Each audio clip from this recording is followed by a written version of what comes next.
Masih dari Otoritas Jasa Keuangan yang saat ini berupaya untuk mereformasi pengawasan pasar modal di dalam negeri. Peningkatan pengawasan diharapkan dapat memberikan rasa aman bagi para investor serta dapat meningkatkan kinerja pasar modal di dalam negeri. Perkembangan pasar modal domestik saat ini menghadapi sejumlah tantangan, seperti minimnya ketersediaan jumlah dan jenis produk di pasar modal, bisnis proses yang masih kurang efektif dan efisien, terbatasnya infrastruktur pasar modal, serta ketergantungan pasar modal Indonesia pada investor asing karena minimnya keterlibatan investor domestik. Reformasi pengawasan pasar modal diyakini dapat mengantisipasi tantangan ini.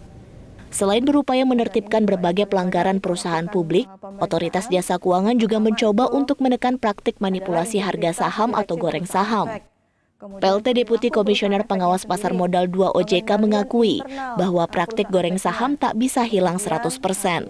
Namun OJK berusaha meminimalisir aktivitas ini di pasar modal domestik. Jadi meminimalkan hal ini, kegiatan-kegiatan yang mencari untung dengan memanipulasi harga ataupun memanfaatkan ketidaktahuan ataupun ada gap pengetahuan antara investor dan pelaku.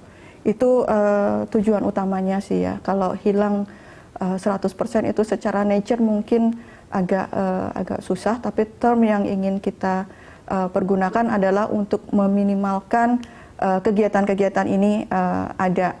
Kalaupun ada dan harapan kami itu sedikit sekali, itu bisa kita deteksi dengan lebih awal dan kemudian recovery-nya ataupun tindakan follow up-nya itu bisa segera kita lakukan dan timely itu.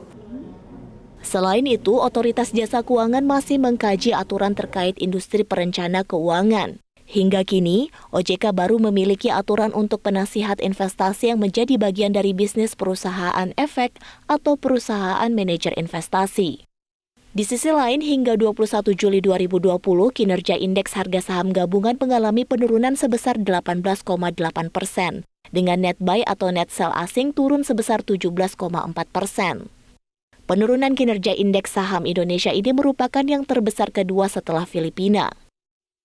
Kinerja perdagangan efek yang bersifat utang dan sukuk masih mengalami kenaikan sebesar 5% di sepanjang 2020.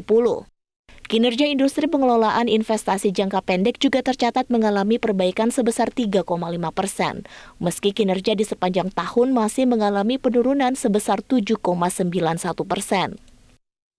Sementara jika mengacu pada laporan keuangan 2019, 77% emiten tercatat masih berhasil membukukan laba. Sementara pada kuartal pertama 2020, 70% emiten masih mencatatkan laba, namun 58% diantaranya mengalami penurunan laba.